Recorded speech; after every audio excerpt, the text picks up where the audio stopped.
Hello friends, welcome to my channel PSC knowledge saga. 10th പ്രിലിംസിന് വേണ്ടിയിട്ടുള്ള important ടോപ്പിക്സിലെ ഒരു അടിപൊളി ക്ലാസ്സുമായിട്ടാണ് ഇന്ന് ഞാൻ വന്നേക്കുന്നത്. കേരള നവോത്ഥാനത്തിലെ നവോത്ഥാന നായകന്മാരുടെ രണ്ടാമത്തെ ക്ലാസ്സാണിത്.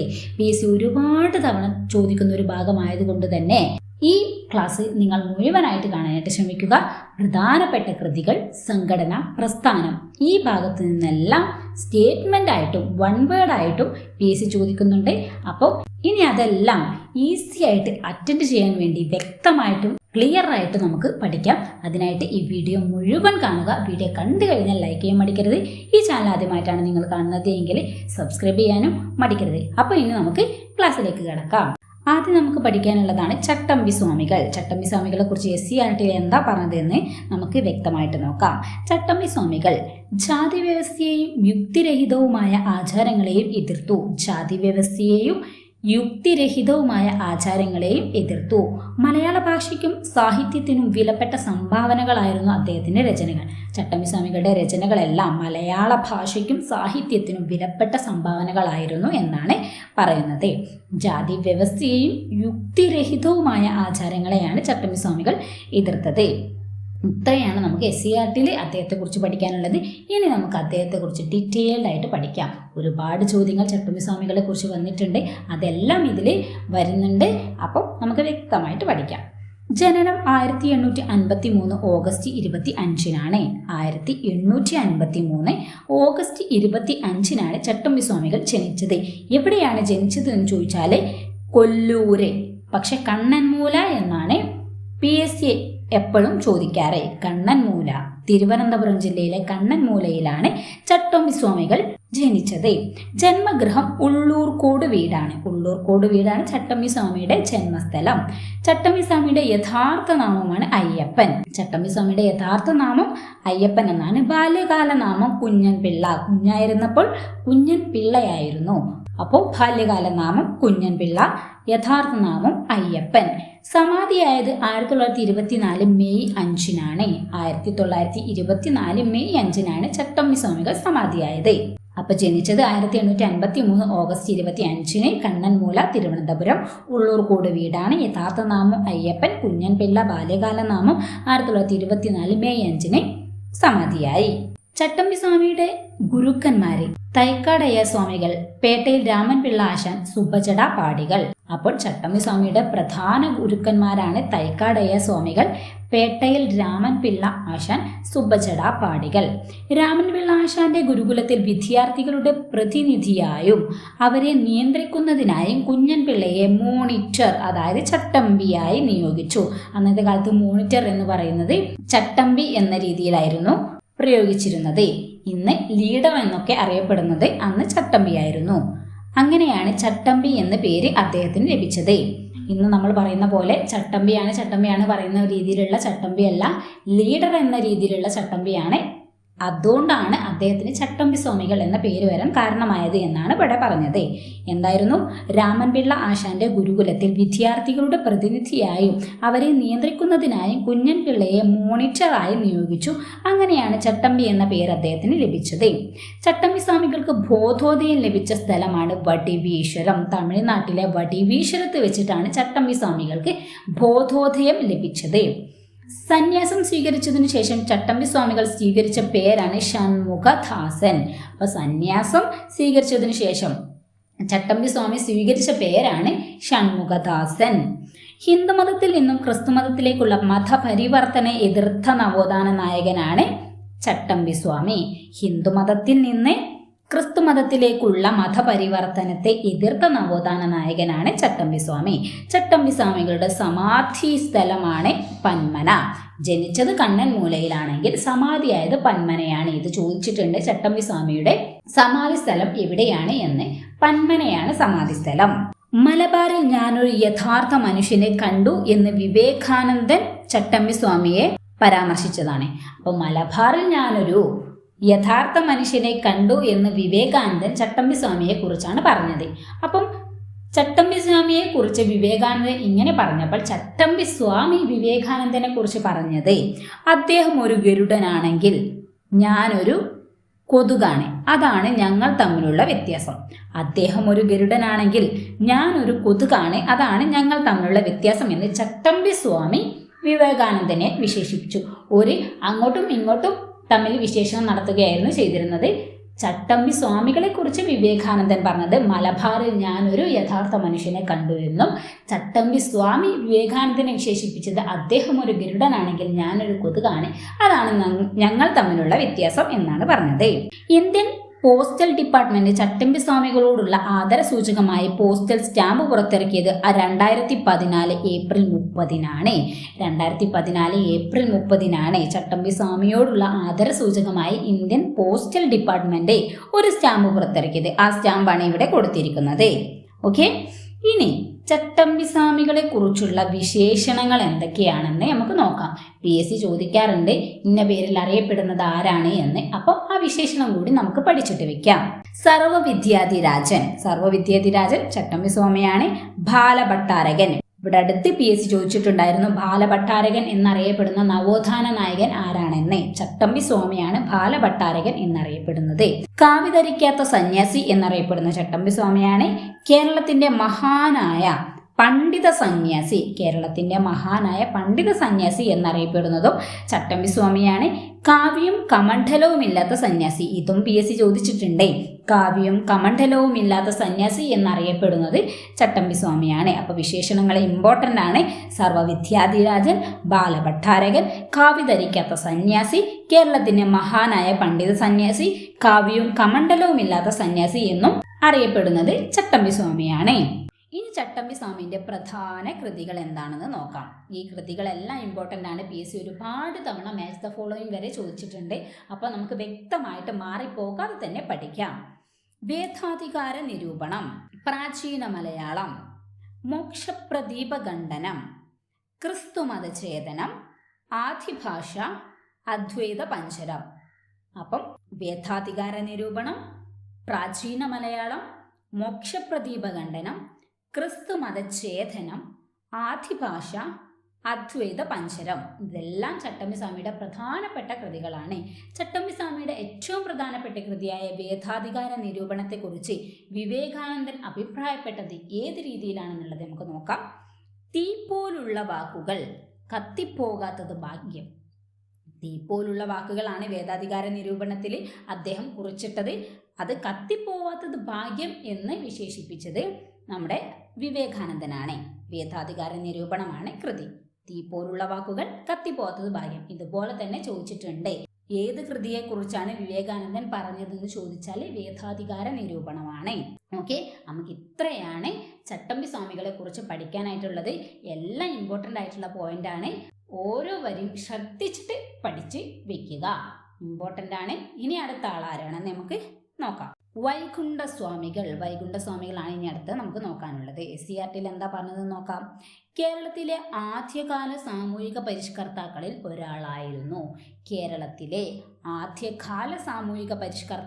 ഒരാളായിരുന്നു വൈകുണ്ഠസ്വാമികൾ.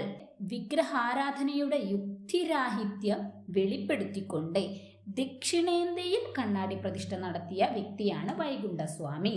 വൈകുണ്ഠസ്വാമികൾ കേരളത്തിലെ ആദ്യകാല സാമൂഹിക പരിഷ്കർത്താക്കളിൽ ഒരാളായിരുന്നു. വിഗ്രഹാരാധനയുടെ യുക്തിരാഹിത്യം വെളിപ്പെടുത്തിക്കൊണ്ട് ദക്ഷിണേന്ത്യയിൽ ആദ്യമായിട്ട് കണ്ണാടി പ്രതിഷ്ഠ നടത്തിയത് വൈകുണ്ഠസ്വാമിയാണ്. അദ്ദേഹത്തിൻ്റെ പ്രസ്ഥാനമാണ് സമത്വ സമാജം. PSC ഒരുപാട് തവണ ചോദിച്ചിട്ടുണ്ട് സമത്വ സമാജം ആരുമായി ബന്ധപ്പെട്ടിരിക്കുന്നു, ഈ സമത്വ സമാജത്തിൻ്റെ വർഷം വരെ ചോദിച്ചിട്ടുണ്ട്. അപ്പം ഇത് നമുക്ക് വ്യക്തമായിട്ട് പഠിക്കാം. ഇപ്പം SCERTയിൽ ഇത്രയാണ് പറഞ്ഞിരിക്കുന്നത്. ഇനി നമുക്ക് ഇദ്ദേഹത്തെക്കുറിച്ച് ഡീറ്റെയിൽഡ് ആയിട്ട് പഠിക്കാം. PSC ചോദിക്കാൻ സാധ്യതയുള്ള ചോദ്യങ്ങൾ നമുക്ക് പഠിക്കാം. ജനനം 1809 മാർച്ച് 12-നാണ്. ജന്മസ്ഥലം സ്വാമിത്തോപ്പ്, കന്യാകുമാരിയിലെ സ്വാമിത്തോപ്പ് ആണ് വൈകുണ്ഠസ്വാമിയുടെ ജനന സ്ഥലം. അന്തരിച്ച വർഷം 1851 ജൂൺ 3-നാണ്. 1851 ജൂൺ 3-നാണ് വൈകുണ്ഠസ്വാമികൾ അന്തരിച്ചത്. ജനനം 1809 മാർച്ച് 12-നും. ജന്മസ്ഥലം സ്വാമിത്തോപ്പ്. ഇത് ചോദിച്ചിട്ടുണ്ട്. സ്വാമിത്തോപ്പിൽ ജനിച്ച നവോത്ഥാന നായകൻ ആരാണെന്ന് ചോദിച്ചിട്ടുണ്ട്. വൈകുണ്ഠസ്വാമിയാണ്. അന്തരിച്ച വർഷം 1851 ജൂൺ 3-നാണ്. ഓക്കെ, കുട്ടിക്കാലത്ത് വൈകുണ്ഠസ്വാമികൾ അറിയപ്പെട്ടിരുന്ന നാമമാണ് മുടിചൂടും പെരുമാൾ. അപ്പോൾ കുട്ടിക്കാലത്ത് വൈകുണ്ഠസ്വാമിയുടെ പേരായിരുന്നു മുടിചൂടും പെരുമാൾ. എന്നാൽ മേൽജാതിക്കാരുടെ എതിർപ്പിനെ തുടർന്ന് പേര് മാറ്റി മുത്തുക്കുട്ടി എന്നാക്കി മാറ്റി. മുടിചൂടും പെരുമാൾ എന്നായിരുന്നു പേര്. ആ ഒരു പേര് ഇട്ടതിനെ മേൽജാതിക്കാരെ എതിർപ്പ് പ്രകടിപ്പിച്ചതിനെ തുടർന്ന് മുത്തുക്കുട്ടി എന്നാക്കി മാറ്റുകയും തുടർന്ന് അദ്ദേഹം വൈകുണ്ഠസ്വാമികൾ എന്ന പേര് സ്വീകരിക്കുകയും ചെയ്തു. ആദ്യം മുടിചൂടും പെരുമാളായിരുന്നു, പിന്നീട് മുത്തുക്കുട്ടി എന്നാക്കി വീണ്ടും മാറ്റിയതാണ് വൈകുണ്ഠസ്വാമികൾ. കേരളത്തിലെ സാമൂഹിക പരിഷ്കർത്താക്കളിൽ ആദ്യത്തെ ആൾ എന്നറിയപ്പെടുന്നത് വൈകുണ്ഠസ്വാമിയാണ്. കേരളത്തിലെ സാമൂഹിക പരിഷ്കർത്താക്കളിൽ ആദ്യത്തെ ആൾ എന്നറിയപ്പെടുന്നത് വൈകുണ്ഠസ്വാമിയാണ്. കുട്ടിക്കാലത്ത് വൈകുണ്ഠസ്വാമികളെ സ്വാധീനിച്ച ഗ്രന്ഥമാണ് തിരുക്കുറൽ. കുട്ടിക്കാലത്ത് വൈകുണ്ഠസ്വാമിയെ സ്വാധീനിച്ച ഗ്രന്ഥമാണ് തിരുക്കുറൽ. വൈകുണ്ഠസ്വാമികൾ ധ്യാനത്തിനായി തിരഞ്ഞെടുത്ത സ്ഥലമാണ് സ്വാമിത്തോപ്പ്. അദ്ദേഹം ജനിച്ച സ്ഥലം സ്വാമിത്തോപ്പാണ്. അതുകൊണ്ട് തന്നെ അദ്ദേഹം ധ്യാനത്തിനായി തിരഞ്ഞെടുത്ത സ്ഥലവും സ്വാമിത്തോപ്പായിരുന്നു. ദക്ഷിണേന്ത്യയിൽ ആദ്യമായി കണ്ണാടി പ്രതിഷ്ഠ നടത്തി. നമ്മൾ പറഞ്ഞല്ലോ, SCERTയിലും ഇതേ പോയിന്റ് പറഞ്ഞിട്ടുണ്ട്. SCERTയിലെ പോയിന്റ് ഒക്കെ ഇമ്പോർട്ടൻ്റ് ആണ്. അതുകൊണ്ട് നമ്മൾ സ്കിപ്പ് ചെയ്യാതെ പഠിക്കണം. അപ്പം ദക്ഷിണേന്ത്യയിൽ ആദ്യമായിട്ട് കണ്ണാടി പ്രതിഷ്ഠ നടത്തിയത് വൈകുണ്ഠസ്വാമിയാണ്. വേല ചെയ്താൽ കൂലി കിട്ടണം എന്ന മുദ്രാവാക്യം ഉയർത്തിയ സാമൂഹിക പരിഷ്കർത്താവ്. വേല ചെയ്താൽ കൂലി കിട്ടണം, ഇതും PSC ചോദിച്ചിട്ടുണ്ട്. വേല ചെയ്താൽ കൂലി കിട്ടണം എന്ന മുദ്രാവാക്യം ഉയർത്തിയ സാമൂഹിക പരിഷ്കർത്താവ് ആരാണെന്ന് ചോദിച്ചാൽ വൈകുണ്ഠസ്വാമിയാണ്. അപ്പം കുട്ടിക്കാലത്ത് വൈകുണ്ഠസ്വാമിയുടെ പേരായിരുന്നു മുടിചൂടും പെരുമാൾ. അത് മാറ്റിയിട്ട് മുത്തുക്കുട്ടിയാക്കി വീണ്ടും മാറ്റിയതാണ് വൈകുണ്ഠസ്വാമി. അദ്ദേഹത്തെ കുട്ടിക്കാലത്ത് സ്വാധീനിച്ച ഗ്രന്ഥമാണ് തിരുക്കുറൽ. അദ്ദേഹം ധ്യാനത്തിനായി തിരഞ്ഞെടുത്തത് സ്വാമിത്തോപ്പായിരുന്നു. പിന്നെ ദക്ഷിണേന്ത്യയിൽ ആദ്യമായി കണ്ണാടി പ്രതിഷ്ഠ നടത്തി. വേല ചെയ്താൽ കൂലി കിട്ടണം എന്ന മുദ്രാവാക്യം, അതും ഇമ്പോർട്ടൻ്റ് ആണ്. ഓക്കെ. ഊഴിയം, വിരുത് തുടങ്ങിയ ജന്മിത്ത സമ്പ്രദായങ്ങൾ അവസാനിപ്പിക്കാൻ വൈകുണ്ഠസ്വാമികൾ നിവേദനം സമർപ്പിച്ച തിരുവിതാംകൂർ രാജാവാണ് സ്വാതി തിരുനാൾ.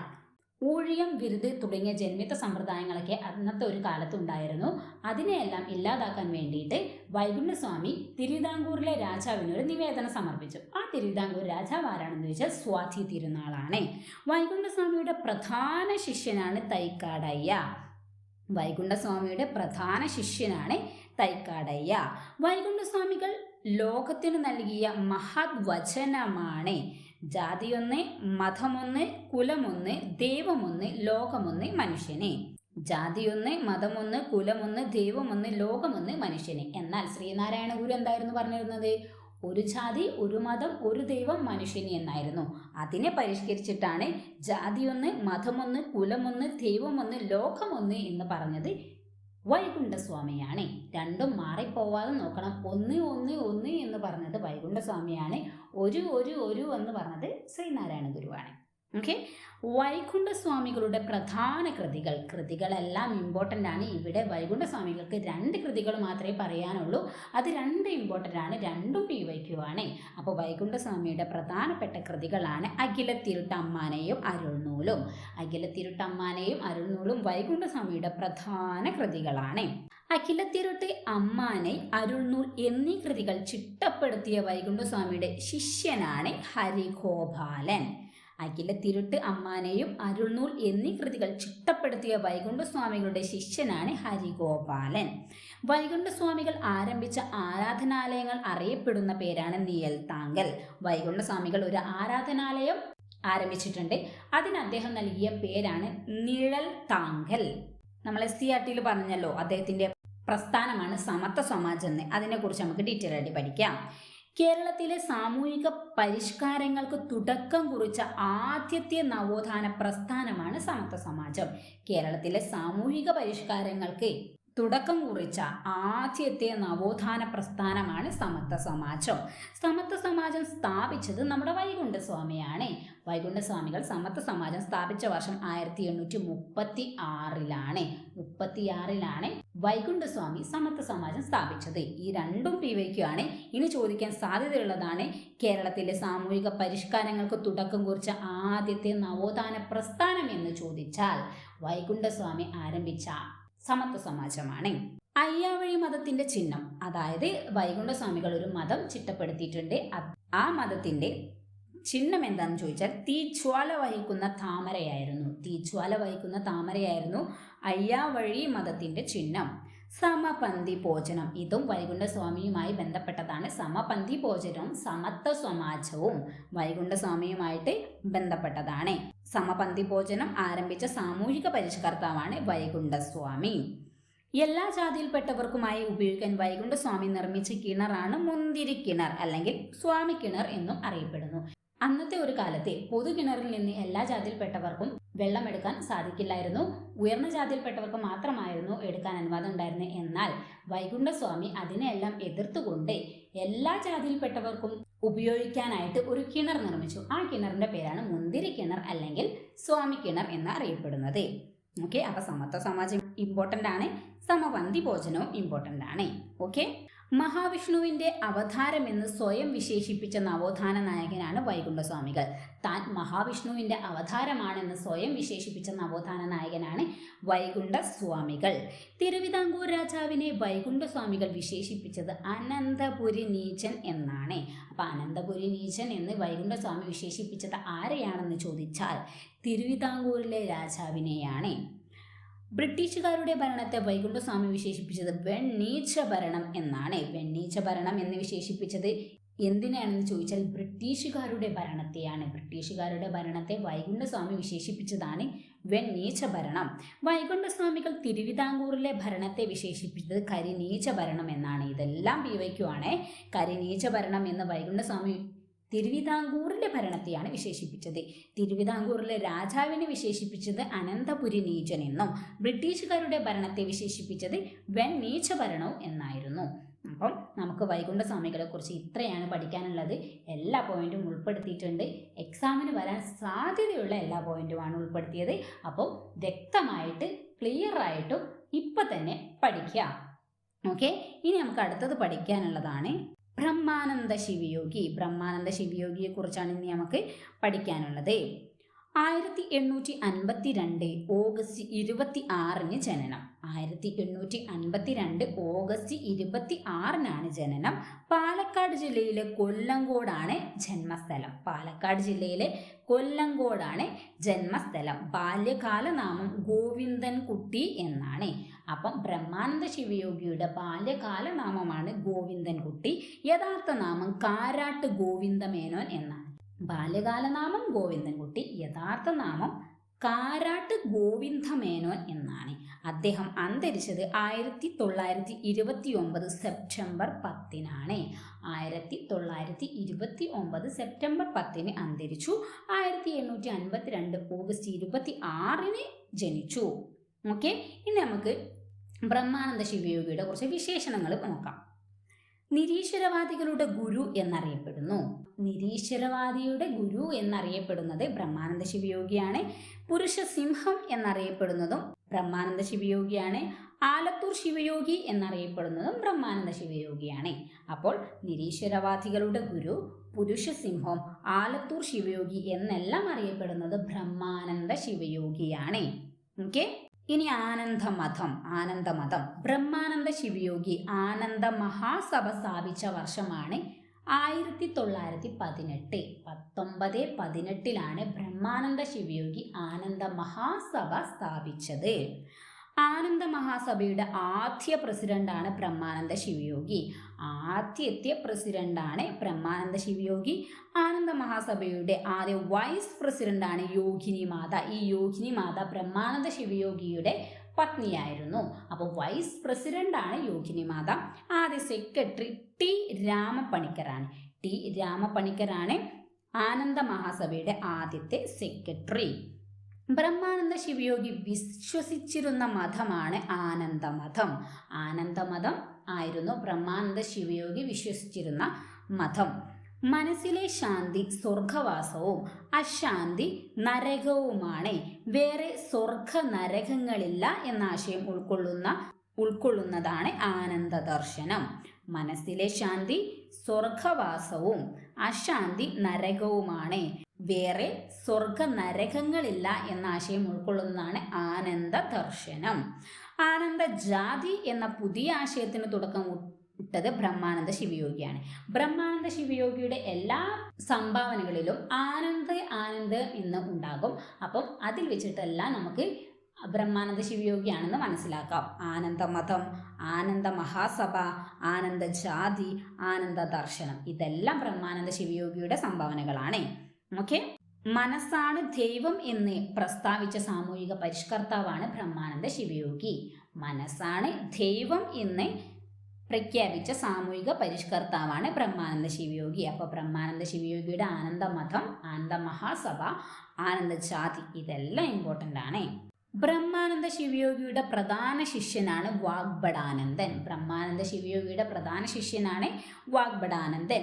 വിഗ്രഹാരാധനയെ എതിർത്ത നവോത്ഥാന നായകനാണ് ബ്രഹ്മാനന്ദ ശിവയോഗി. വിഗ്രഹാരാധനയെ എതിർത്ത നവോത്ഥാന നായകനാണ് ബ്രഹ്മാനന്ദ ശിവയോഗി. മനസ്സാണ് ദൈവം, മനുഷ്യന്റെ നന്മയിലാണ് യഥാർത്ഥ സന്തോഷം എന്ന് പ്രസ്താവിച്ച സാമൂഹ്യ പരിഷ്കർത്താവാണ്.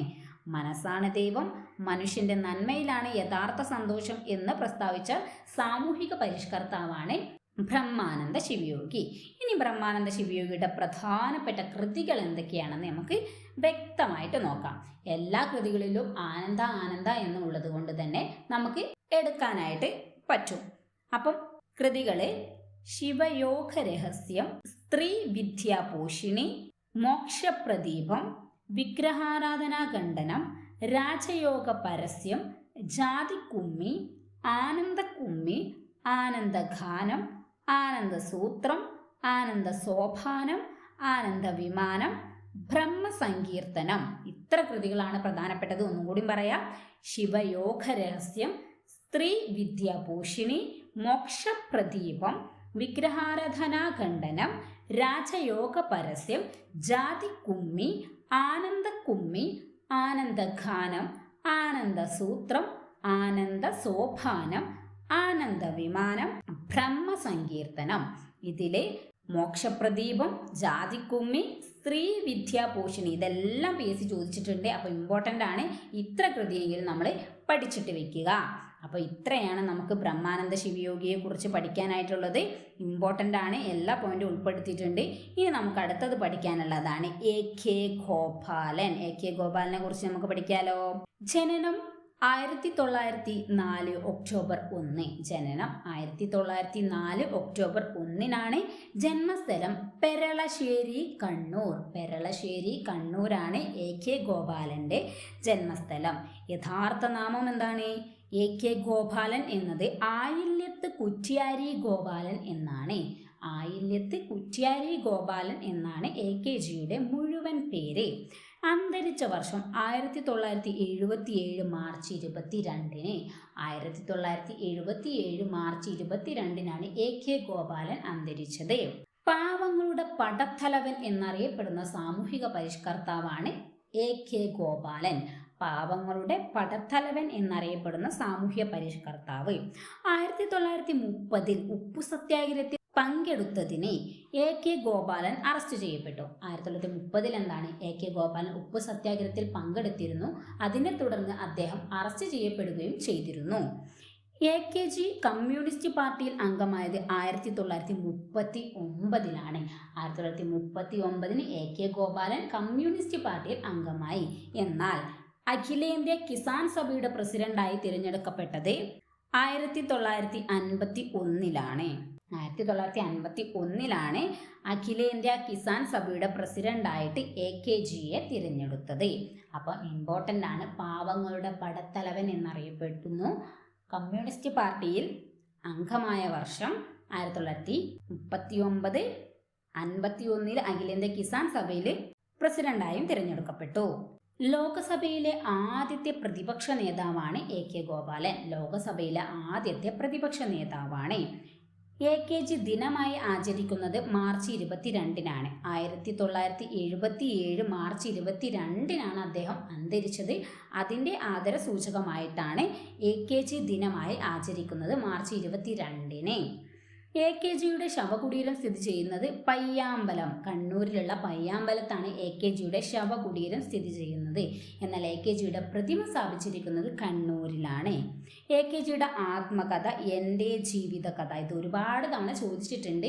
AKGയുടെ ആത്മകഥ എൻ്റെ ജീവിതകഥ എന്നാണ്. ഇന്ത്യൻ തപാൽ വകുപ്പ് AK ഗോപാലന്റെ സ്മരണാർത്ഥം തപാൽ സ്റ്റാമ്പ് പുറത്തിറക്കിയ വർഷം 1990 ഒക്ടോബർ 1-നാണ്. 1990 ഒക്ടോബർ 1-നാണ് AKGയുടെ സ്മരണാർത്ഥമായിട്ട് തപാൽ സ്റ്റാമ്പ് പുറത്തിറക്കിയത്. ഇന്ത്യയിൽ ആദ്യമായിട്ട് കരുതൽ തടങ്കൽ നിയമപ്രകാരം അറസ്റ്റിലായ വ്യക്തി. ഇന്ത്യയിൽ ആദ്യമായിട്ട് കരുതൽ തടങ്കൽ നിയമപ്രകാരം അറസ്റ്റിലായ വ്യക്തിയാണ് AK ഗോപാലൻ. കരുതൽ തടങ്കിനോടനുബന്ധിച്ച് നടന്ന കേസാണ് AKG versus Madras state. AKG versus Madras state എന്നാണ് കരുതൽ തടങ്കലിനോടനുബന്ധിച്ച് നടന്ന കേസ്. അപ്പോൾ AKGയെ കുറിച്ച് സെറ്റാണോ? ലോകസഭയിൽ ആദ്യ പ്രതിപക്ഷ നേതാവാണ്. ശവകുടീരം സ്ഥിതി ചെയ്യുന്നത് പയ്യാമ്പലത്താണ്. ആത്മകഥ എൻ്റെ ജീവിതകഥ, പ്രതിമയുള്ളത് കണ്ണൂരാണ്. AKG ദിനമായി ആചരിക്കുന്നത്. ഇത് റെയർ ഫാക്റ്റ് ആണ്. 1977 മാർച്ച് 22-ന് മരിച്ചതിനെ തുടർന്നാണ് മാർച്ച് 22-ന് AKG ദിനമായി ആചരിക്കുന്നത്. പിന്നെ ഇമ്പോർട്ടൻ്റ് ആയിട്ടുള്ള കാര്യം എന്താണെന്ന് വെച്ചാൽ കരുതൽ തടങ്കൽ നിയമപ്രകാരം അറസ്റ്റിലായ ആദ്യ വ്യക്തി. ഓക്കെ. AKGയുടെ ജീവിതത്തെ ആസ്പദമാക്കി AKG എന്ന സിനിമ സംവിധാനം ചെയ്തത് ഷാജി എൻ കരുണാണ്. അപ്പം AKGയുടെ ജീവിതത്തെ ആസ്പദമാക്കി AKG എന്ന സിനിമ സംവിധാനം ചെയ്തത് ഷാജി എൻ കരുണാണ്. AKGയുടെ ജീവിതം പ്രമേയമാക്കി അതിജീവനത്തിൻ്റെ കനൽ വഴികൾ എന്ന ഡോക്യുമെൻ്ററി സംവിധാനം ചെയ്തതും ഷാജി എൻ കരുണാണ്. അപ്പം AKGയുടെ ജീവിതത്തെ ആസ്പദമാക്കി അതിജീവനത്തിൻ്റെ കനൽ എന്ന ഡോക്യുമെൻ്ററിയും AKG എന്ന സിനിമ സംവിധാനം ചെയ്തതും ഷാജി എൻ കരുണാണ്. AKGയുടെ ആത്മകഥാപരമായ ഓർമ്മക്കുറിപ്പുകളാണ് in the cause of the people. In the cause of the people എന്നാണ് AKGയുടെ ആത്മകഥാപരമായ ഓർമ്മക്കുറിപ്പുകൾ. അപ്പം സിനിമ, ഡോക്യുമെൻ്ററി, ഓർമ്മക്കുറിപ്പ് ഇതെല്ലാം ഇമ്പോർട്ടൻ്റ് ആണ്. AKG അതിജീവനത്തിൻ്റെ കനൽ വഴികൾ, in the cause of the people ഇതെല്ലാം ഇമ്പോർട്ടൻ്റ് ആണ്. ഇനി ഇമ്പോർട്ടൻ്റ് ആയിട്ടുള്ള ഒരു കാര്യമാണ് പ്രധാന കൃതികൾ. പ്രധാന കൃതികൾ നോക്കാലോ. AKGയുടെ പ്രധാനപ്പെട്ട കൃതിയാണ് എൻ്റെ ജീവിതകഥ, അത് ആത്മകഥയാണ്. ഞാനൊരു പുതിയ ലോകം കണ്ടു, എൻ്റെ പൂർവകാല സ്മരണകൾ, കൊടുങ്കാറ്റിൻ്റെ മാറ്റുലി, മണ്ണിനു വേണ്ടി, ഹരിജനം, എൻ്റെ ഡയറി ഇതെല്ലാം AKGയുടെ പ്രധാനപ്പെട്ട കൃതികളാണ്. എന്തൊക്കെയായിരുന്നു? എൻ്റെ ജീവിതകഥ, ആത്മകഥ, ഞാനൊരു പുതിയ ലോകം കണ്ടു, എൻ്റെ പൂർവകാല സ്മരണകൾ, കൊടുങ്കാറ്റിൻ്റെ മാറ്റൊലി, മണ്ണിനു വേണ്ടി, ഹരിജനം, എൻ്റെ ഡയറി. അപ്പോൾ AKGയും സെറ്റാണോ? അപ്പം ഇന്ന് നമ്മൾ 4 നവോത്ഥാന നായകന്മാരെയാണ് പഠിച്ചത്. ചട്ടമ്പി സ്വാമി, വൈകുണ്ഠസ്വാമി, ബ്രഹ്മാനന്ദ ശിവയോഗി, AK ഗോപാലൻ. ഈ 4 പേരും വളരെ ഇമ്പോർട്ടൻ്റ് ആയിട്ടുള്ള ഒരു വ്യക്തികളാണ്. അതുകൊണ്ട് തന്നെ ഇവരെക്കുറിച്ച് നമ്മൾ വ്യക്തമായിട്ട് ഇപ്പം പഠിച്ചു കഴിഞ്ഞു. ഈ വീഡിയോ നിങ്ങൾക്ക് ഇഷ്ടപ്പെട്ട ലൈക്ക് ചെയ്യുക. അതുപോലെ PSC പഠിക്കണം നിങ്ങളുടെ ഫ്രണ്ട്സ് ഉണ്ടെന്നുണ്ടെങ്കിൽ, പ്രത്യേകിച്ച് 10th പ്രിലിംസിന് വേണ്ടി തയ്യാറെടുക്കുന്ന നിങ്ങളെ ഫ്രണ്ട്സ് ഉണ്ടെന്നുണ്ടെങ്കിൽ ഓർക്ക് ഷെയർ ചെയ്യാൻ മടിക്കരുത്. അതുപോലെ സബ്സ്ക്രൈബ് ചെയ്യാതെയാണ് നിങ്ങൾ ഈ വീഡിയോ കാണുന്നത് എങ്കിൽ സബ്സ്ക്രൈബ് ചെയ്യാനും മടിക്കരുത്. അടുത്ത അടിപൊളി ക്ലാസ്സുമായിട്ട് വീണ്ടും കാണാം. താങ്ക്